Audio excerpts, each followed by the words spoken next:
2024 లేదా 25లో డిగ్రీ లేదా బీటెక్ చదివారా? సాఫ్ట్‌వేర్ జాబ్ కోసం ఎదురు చూస్తున్నారా? అయితే కోడ్ జ్ఞాన్ 100 డేస్ కోర్సులో చేరండి, జాబ్ సాధించండి.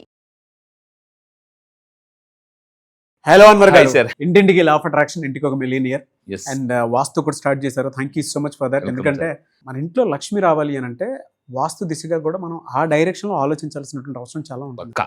అది మీరు తీసుకోవడం అనేది నాకు చాలా హ్యాపీగా ఉంది. అండ్ డీటెయిల్డ్గా నేర్చుకుంటున్నాను, ప్రాక్టికల్గా చూసి దాని తర్వాత మీరు తీసుకొచ్చారు చూసారా, really hats off to you. Thank you sir, thank you. చాలా మంది నా దగ్గర కౌన్సిలింగ్ వచ్చి డేట్ ఆఫ్ బర్త్ పర్ఫెక్ట్గా ఉంటే, మళ్ళీ చెప్తున్నాను జాతకం డేట్ ఆఫ్ బర్త్ మీద పర్ఫెక్ట్గా ఉంటే సక్సెస్ డైరెక్షన్ ఉంటుంది. మనం పుట్టిన డేట్ ఆఫ్ బర్త్ బట్టి చూడండి, చాలా మందికి ఒక నక్షత్రం ఇలా ఉంటాయి కదా.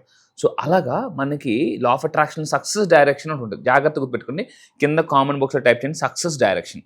ఎప్పుడైతే నా దగ్గర కౌన్సిలింగ్కి వచ్చి చాలామంది సక్సెస్ డైరెక్షన్స్ మార్చుకున్నారో, ఇందాక ఒక క్లయింట్ వచ్చారండి, సక్సెస్ డైరెక్షన్ చెప్పాను, మధ్యాహ్నం చెప్పాను, ఈవినింగ్కి రావాల్సిన డబ్బులు 10 లక్షలు పడ్డాయి.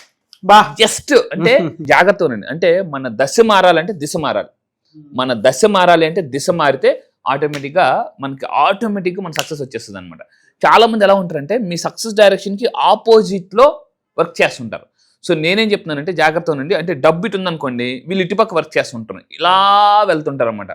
సో అప్పుడప్పుడు మనకు అనిపిస్తుంటే చూడండి, మనకి ఎప్పుడైనా ట్రావెలింగ్ ఉన్నప్పుడు ఈ వెహికల్స్ అన్ని వెనక్కి వెళ్తున్నాయా అని ఎప్పుడైనా అనిపిస్తుంటుంటుంది. ఏ ట్రైన్లో కానీ ఇవన్నీ కానీ. మన లైఫ్ కూడా వెనక్కి ఎందుకు వెళ్తుందని అంటే, చాలామంది డైరెక్షన్కి రివర్స్లో పనిచేస్తుంటారు, యూనివర్స్కి ఆపోజిట్ వేలో ఫ్రీక్వెన్సీస్ పంపిస్తుంటూ ఉంటారు. అందుకే వాస్తు అని కానీ తెలుసుకుంటే, లా ఆఫ్ అట్రాక్షన్ వాస్తు ఎందుకు యాడ్ చేశానంటే, సో నేను చెప్పినట్టు ప్రతి మన ఇంట్లో ఒక డైరెక్షన్కి ఒక పవర్ ఉంటుంది. సౌత్లో పెట్టాల్సి నార్త్లో పెడతారు, నార్త్లో పెట్టాల్సి సౌత్లో పెడతారు. ఈ సక్సెస్ డైరెక్షన్ ఓన్లీ కౌన్సిలింగ్ మాత్రమే చెప్పగలమండి. ఈ వీడియోలో ఏం చెప్తున్నారు? ఎస్, ఈ వీడియోలో చూడండి, చాలా మంది చాలా బాధపడుతుంటుంటారు, 2025 అయిపోతుంది.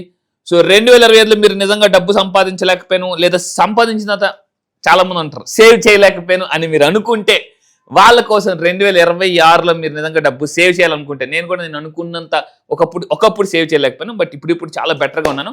సో నేను ఫాలో అయ్యే కొన్ని ఇంపార్టెంట్ నా పర్సనల్, అంటే ఇట్స్ ఎ మాస్టర్ ఫార్ములా అని చెప్పొచ్చు. నేను మీకు చెప్తాను. 2025లో ఎవరైతే మీరు డబ్బు సేవ్ చేయలేకపోయాను అని మీరు అనుకున్న వాళ్ళకి ఈ మాస్టర్ చెప్పండి, 2026లో ఎలా డబ్బు సేవ్ చేయాలి. సో ఇక్కడ పాయింట్ చూడండి, వాస్తు ప్రకారం మీరు డబ్బుని సేవ్ చేయాలంటే మన బాడీలో, అంటే ఇంట్లో ఒంట్లో, నేను చెప్తున్నాను చూడండి, వాస్తు ఏం చెప్తుందంటే ఇంట్లో అండ్ ఒంట్లో కొన్ని వస్తువులు ఉండకూడదు. ఇంట్లో కొన్ని వస్తువులు ఉండకూడదు, ఒంట్లో కొన్ని వస్తువులు ఉండకూడదు. సో ఇక్కడ చూడండి, వాస్తు ఏం చెప్తుందంటే ఇంట్లో ఒంట్లో కొన్ని రకాల వస్తువులు మనం ఎప్పుడు క్యారీ చేయకూడదు. ఈ వస్తువులు మీరు తెలియకుండా క్యారీ చేయడం వల్ల అంటే నెగిటివ్ ఎనర్జీ, ఓవర్లోడింగ్ అంటారు చూడండి. మన మొబైల్ ఎప్పుడైనా ఓవర్లోడింగ్ అయినప్పుడు, అంటే ఫుల్ అయిపోయింది అనుకోండి, కొత్తగా మెసేజెస్ రావు, కొత్తగా ఏదైనా పంపించినా రావు. సో మీరు ఎప్పుడైతే డిలీట్ చేస్తారో అప్పుడు వస్తాయన్నమాట. అప్పుడప్పుడు మనకు చిన్నప్పుడు కొన్ని ఫోన్స్ ఉండే, నోకియా ఫోన్స్, ఇలాంటి పాత అంటే కీప్యాడ్ ఫోన్స్, అది ఓవర్లోడింగ్ అంటే మనం ఏం చేసేవాళ్ళం, టకటక డిలీట్ చేస్తే అప్పుడు మెసేజ్ వచ్చింది అనమాట. మీరు గుర్తుపెట్టుకోండి, యూనివర్స్ పంపించేది మీకు రావాలంటే మీరు మీ ఇంట్లో కానీ ఒంట్లో కానీ ఓవర్లోడింగ్ అయిపోయింది. సో ఇప్పుడు వాస్తు ప్రకారం ఈ వస్తువులు దయచేసి 2026లో క్యారీ చేయొద్దు, అప్పుడు మీకు డబ్బులు బాగా సేవ్ అవుతాయి. సో అలా క్యారీ చేయకుండా ఉంటే మీ ఇంట్లో సంపద, ఒంట్లో సంపద ఉంటుంది, శుభం మీ జోబుల్లో కూడా ఉంటుంది అనమాట. అంటే లైఫ్లో జోబు రెండు చాలా ఇంపార్టెంట్ అండి. జోబు. సో అయితే ఈ నియమాలు పాటిస్తే అదృష్టం కలిసి వస్తుంది, దరిద్రానికి బాయ్ చెప్పొచ్చు, అండ్ సంపదకి వెల్కమ్ చెప్పొచ్చు అండి. సో కింద కామన్ బాక్స్ టైప్ చేయండి, I welcome abundance, I welcome money అని టైప్ చేయండి. సో ఏంటో చూద్దాం సార్. ఫస్ట్ది జాగ్రత్తనండి, పాకెట్లో భారీగా బరువుగా ఉన్న వస్తువులు పెట్టుకోకూడదు. అలాగని పాకెట్స్ ఖాళీగా కూడా ఉండకూడదు. కొంతమంది పాకెట్స్ ఏం ఉండదండి, ఒక కర్చీఫ్ ఉండదు, ఏం ఉండదు, డబ్బులు ఉండవు, ఏం ఉండవు. సో నేను చెప్పేది ఏంటంటే, పాకెట్స్ దయచేసి ఖాళీగా ఉంచదు, అలాగని బరువుగా కూడా ఉంచుకోకూడదు. మనకు లెసన్ ఉందనమాట, empty vessel makes more noise. ఖాళీగా ఉన్న గిన్నె ఎక్కువ శబ్దం చేస్తుంది. సో ఇక్కడ ఏంటంటే ఖాళీ జోబులు కూడా చాలా శబ్దం చేస్తాయి. నేను చెప్పేది ఏంటంటే, అతిగా ఎక్కువ పెట్టుకోవద్దు, సో అతివృష్టి వద్దు, అనావృష్టి వద్దండి. దానివల్ల ఏమవుద్దంటే, కొంతమంది పాకెట్స్లో ఎప్పుడు చూసినా, మీరు ఎప్పుడైనా అబ్జర్వ్ చేసిన అన్ని పెట్టేసుకుంటారు అనమాట, ఏముంటే కూడా తెలియదు. సో ఎక్కువ వస్తువులు క్యారీ చేయదు, దానివల్ల నెగిటివ్ అనేది ఉంటుంది. అండ్ ఇంకొకటి రెండో పాయింట్, షార్ప్ వస్తువులు పెట్టుకోకూడదండి. షార్ప్ వస్తువులు కొంతమంది క్యారీ చేస్తారు. వాస్తు ప్రకారం, లా ఆఫ్ అట్రాక్షన్ ప్రకారం మీరు ఎప్పుడైనా వర్క్ చేసినప్పుడు మీ టేబుల్ మీద కత్తిరి ఉందనుకోండి, వంటగదిలో కానీ కత్తిరి ఉన్నప్పుడు కత్తిరి రివర్స్లో పెట్టాలి. కత్తి కానీ సీజర్ కానీ రివర్స్లో పెట్టాలి. మీరు ఎప్పుడైతే కత్తి కానీ సీజర్ కానీ మీరు ఎప్పుడైనా అబ్జర్వ్ చేయండి, కావాలంటే మీ టేబుల్ మీద కత్తిని రివర్స్లో పెట్టి చూడండి, మీకు ఎంత గొడవలు అవుతాయి అంటే అంత గొడవలు అవుతాయి. అందుకే చాలా మంది ఏంటంటే కత్తిని ఎప్పుడు రివర్స్లో పెట్టాలి. అంటే ఆ షార్ప్ ఎడ్జెస్ ఏదైతే ఉన్నాయో మనకు కనిపించకూడదు. అప్పుడు షార్ప్ ఎప్పుడైనా చూడండి, మీరు కత్తి పట్టుకుని అలా చూస్తుండే కొన్ని నెగిటివ్ థాట్స్ వస్తుంటాయి కొంతమందికి, పొడి చేద్దామా, చంపేద్దాం, ఇసిరేద్దామా, ఇలా రకరకాల థాట్స్ వస్తుంటాయి. ఇలాంటి షార్ప్ వస్తువులు కూడా మనం క్యారీ చేయకూడదు. అండ్ ఇంకోటి దీనివల్ల ఏమవుతుందంటే నెగిటివ్ ఎనర్జీని అట్రాక్ట్ చేస్తుంటాయండి. ఫర్ ఎగ్జాంపుల్ మనం పూలకుండిని చూస్తాం, గులాబీ పువ్వు చూసినప్పుడు పాజిటివ్ థాట్స్ వస్తాయి, నెగిటివ్ అంటే ముళ్ళు చూసినప్పుడు నెగిటివ్ థాట్స్ వస్తుంటాయి. సో ఇది చాలా తెలియని టెక్నిక్ అనమాట. నెక్స్ట్ థర్డ్ పాయింట్, పనికిరాని వస్తువులు మన ఇంట్లో నుంచి ఒంట్లో నుంచి 2026 వస్తుంది కాబట్టి భోగిలు ఏం చేస్తాం, భోగి కూడా కరెక్ట్గా జనవరిలో వచ్చింది చూడండి. దానివల్ల ఏమంటే ఇంట్లో పనికిరాని వస్తువులను తీసుకెళ్లి భోగిలో పడేస్తుంటూ ఉంటారు. దానివల్ల ఏంటంటే డీక్లట్టర్ జరుగుతుందండి. మీరేం చేయాలంటే మీ మొబైల్లో కానీ లేదనుకుంటే మీ వ్యాలెట్లు ఏదైతే ఉంటాయో, కొంతమంది మొబైల్స్ వెనకాతల కార్డులు క్యారీ చేస్తుంటారు. కార్డులు నేను చెప్పేది అంటే ఒక్కసారి ఈ వీడియో వింటున్నప్పుడే మీ పర్స్ ఓపెన్ చేయండి. కొంతమంది విజిటింగ్ కార్డులు పెట్టుకుంటుంటారు, ఎక్కడికి వెళ్తే అక్కడ విజిటింగ్ కార్డులు. ఆ పర్సులో డబ్బులు కానీ విజిటింగ్ కార్డులు ఎక్కువ ఉంటాయి, కార్డులు ఎక్కువ ఉంటాయి. ఆ కార్డులో మళ్ళీ డబ్బులు ఉండవు.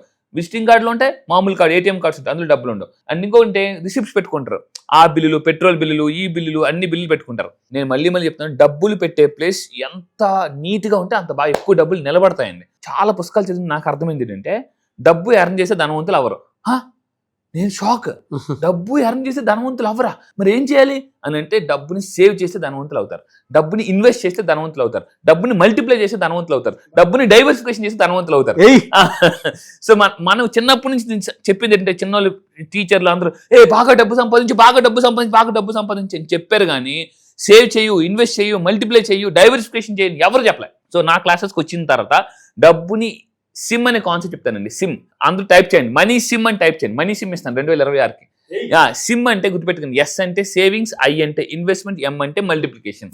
సో ఇది ఎవరైతే చేస్తారో వాళ్ళు ఫాస్ట్గా ధనవంతులు అవుతారండి. సో మీ వ్యాలెట్లో ఈ వీడియో చూసినప్పుడు మీ వ్యాలెట్ ఓపెన్ చేసి ఏమైనా విజిటింగ్ కార్డ్స్ ఉన్నాయి, పాతవి వాడని అన్నీ ఉంటే, కొంతమంది ఏటీఎం కార్డ్స్ ఉంటాయి, అందులో డబ్బులు ఉండదు, అంటే 100 రూపాయలు కూడా ఉండని కార్డులు కూడా క్యారీ చేస్తుంటుంటారు. సో దయచేసి అలాంటివి ఉంటే తీసి పడేయండి. అండ్ ఇంకొకటి ఏంటంటే పాకెట్స్ కూడా, కొంతమంది పాకెట్స్ మీరు ఎప్పుడైనా చూడండి, బట్టలు వాష్ చేసిన తర్వాత పేపర్లు, నలిగిపోయిన పేపర్లు, అంటే బట్టలు వాష్ చేసినప్పుడు ఏం చేస్తారంటే ఆ రిసిప్ట్స్ సహా వేసేస్తాం. బట్టలు ఉతికిన తర్వాత చూస్తే ఆ పాకెట్స్ నిండా ఆ రిసిప్ట్స్ తడిసిపోయి ఇలా ఉంటుంది. సో మీ పాకెట్స్ ఎంత నీట్గా ఉంచుకుంటే మీకు మళ్ళీ చెప్తున్నాను డబ్బు అంత ఫాస్ట్గా వస్తుందండి. సింపుల్ అండి. లక్ష్మీదేవి ఒక దగ్గరికి వచ్చి కూర్చోవాలంటే, మనం ఎక్కడైనా ఎవరైనా ఇంటికి వెళ్ళాం, అక్కడ కూర్చోవాలంటే ఫస్ట్ ఏం చేస్తాం, చూసుకుంటామా లేదా? చూసుకుంటాం. ఇక్కడ కంపల్సరిగా అంటే ఇక్కడ నీట్గా ఉందా లేదా. డబ్బు కూడా మీ పర్సులోకి వచ్చేటప్పుడు చెక్ చేసుకుంటుంది అనమాట, అంటే ఇక్కడ నీట్గా ఉందా లేదా. సో అది నెక్స్ట్. దాని తర్వాత అవసరమైన వస్తువులు మాత్రమే 2026లో క్యారీ చేయండి. కొంతమంది పైన పాకెట్ ఉంటుందండి, పైన పాకెట్లో కాగితాలు అన్నీ ఉంటాయి, వాళ్ళకి అవసరమైనది ఏదో తెలియదు. ఇంకొకరు ఏం చేస్తుంటారంటే, ఈ వీడియోలో ఇప్పుడు చూపిస్తుంటాను, పర్స్ పెట్టినప్పుడు బ్యాక్ సైడ్లో మ్యాక్సిమం పెట్టొద్దండి. పర్స్ పెట్టినప్పుడు మ్యాక్సిమం బ్యాక్ సైడ్ పెట్టకూడదు. ఎందుకనంటే మీరు కూర్చునేటప్పుడు ఏమవుతుందంటే, మీరు జాగ్రత్త ఉండండి, పర్స్ కొంతమంది హెవీగా ఉంటుంది, ఆ పర్సులో ఆగుతుంటుంటే రాదు అనమాట. ఆ పర్సులో అందులో డబ్బులు తప్ప చిల్లర కాయిన్లు ఎక్కువ ఉంటాయి. కాయిన్స్ ఎక్కువ చిల్లర క్యారీ చేయొద్దండి. లా ఆఫ్ అట్రాక్షన్ ఏం చెప్తుందంటే, లైక్ అట్రాక్ట్స్ లైక్. చిల్లర ఉందనుకోండి, మనం చిల్లర అట్రాక్ట్ చేస్తాం. మ్యాక్సిమం మీరు ఏం చేయాలంటే పాత నోట్లు ఎక్కువగా క్యారీ చేయొద్దు. పాత నోట్లు ఉంటాయి కదా, కొంతమంది ఆ పర్సులో ఎలా ఉంటుందంటే కొత్త నోట్లతో పాటు బాగా చిరిగిపోయిన 10 రూపాయల నోట్ కూడా పెడతారు. అందువల్ల ఏమంటే అది నెగిటివ్. ఇప్పుడు చిరిగిపోయిన 10 రూపాయల నోట్ చూడండి మీకు ఎలా ఉంటుంది. ఏటీఎంకి వెళ్ళి మీరు డ్రా చేయండి కొత్త, అందులో ఇప్పుడు సంక్రాంతి అంతా కొత్త నోట్లు వస్తుంటాయి అనమాట. సో కొత్త నోట్లు చూడగానే మన ఎనర్జీ ఎలా ఉంటుంది. సో మీరు ఏం చేయాలంటే వ్యాలెట్ని ఫ్రంట్ సైడ్ పాకెట్లో పెట్టమని చెప్తాను. ఫ్రంట్ సైడ్ పాకెట్లో మీరు కూర్చున్నప్పుడు ఏమవుతుందంటే, హెవీగా వ్యాలెట్స్లో వెనక్కి పెట్టుకుని కూర్చోవడం వల్ల స్పైనల్ కార్డ్ ప్రాబ్లమ్స్ కూడా వస్తాయి. మీరు ఎప్పుడైనా అబ్జర్వ్ చాలా అన్ఈజీగా అనిపిస్తుంది కూర్చున్నప్పుడు. సో నేను చెప్పేది ఏంటంటే, అండ్ బ్యాక్ సైడ్ పెట్టుకుంటే ఇప్పుడు భద్రత అంటే ఎవరు కొట్టేస్తారు, ఇలా కూడా ప్రాబ్లమ్స్ ఉంటాయి, సెక్యూరిటీ ప్రాబ్లమ్స్ ఉంటాయి. అండ్ ఫ్రంట్ సైడ్ పెట్టుకోవడం వల్ల నీట్గా ఆర్థిక లాభం కూడా ఉంటుందండి. అండ్ ఇంకా మీకు చెప్పేది అంటే, వెనక జోబులో మాక్సిమం డబ్బు పెడితే స్థిరత్వం ఉండదు. ఎందుకనంటే మనం అక్కడ కూర్చుంటాం కదా, జనరల్గా ఎక్కడ పడితే అక్కడ కూర్చుంటాం కాబట్టి మాక్సిమం మీ వ్యాలెట్ని బ్యాక్ సైడ్ పాకెట్లో పెట్టద్దు, ఫ్రంట్ సైడ్ పాకెట్లో పెట్టుకోండి. ఇందాక చెప్పినట్టు అన్నెసెసరీ అని తీసేయాలి. అండ్ బ్యాక్ పాకెట్లో పెట్టుకుంటే ప్రాబ్లమ్స్ వస్తాయి, ఆర్థిక నష్టం వస్తుంది. అండ్ ఇంకొకటి అంటే, పైన కొంతమంది పెడతారండి ఏటీఎం కార్డులు. కొంతమంది ఏం చేస్తారంటే వ్యాలెట్ క్యారీ చేయకుండా పైన పెడుతుంటుంటారు. మొబైల్ ఇక్కడ పెడతాం, పొరపాటుని తీసినప్పుడు ఏటీఎం కార్డు ఎక్కడ పడిపోద్ది. ఏటీఎం కార్డు పోయిందని మరి నిద్ర పట్టదు ఇంకా అంతే సంగతిలో. అందుకే చెప్తున్నాను, ఏటీఎం కార్డ్స్ పైన పెట్టద్దు దయచేసి. మాక్సిమం మొబైల్ ఫోన్ కూడా పైన పెట్టకూడదండి. మీరు ఎప్పుడైనా చాలా మందిని చూడండి, హైలీ సక్సెస్ఫుల్ పెద్ద వాళ్ళ పీపుల్ మొబైల్ ఫోన్ చేతిలో పట్టుకుంటారు ఎక్కువగా. ఇప్పుడు ఎయిర్పోర్ట్స్లో మీరు ఎప్పుడైనా చూడండి, వాళ్ళు నడిచేటప్పుడు మొబైల్ ఫోన్ ఎప్పుడు చేతిలో పట్టుకుని నడుస్తుంటూ ఉంటారు. మాక్సిమం వెనక పెట్టద్దు, ఇక్కడ పెడితే హార్ట్ ప్రాబ్లమ్స్ వస్తాయి. సో దీనివల్ల హార్ట్ కూడా ఎఫెక్ట్ అవుతుంది, దాచుకున్న డబ్బులు మొత్తం హాస్పిటల్లో పాలైపోతాయి. సో అందువల్ల ఏంటంటే ఫోన్ మాక్సిమం దూరంగా పెట్టుకోండి.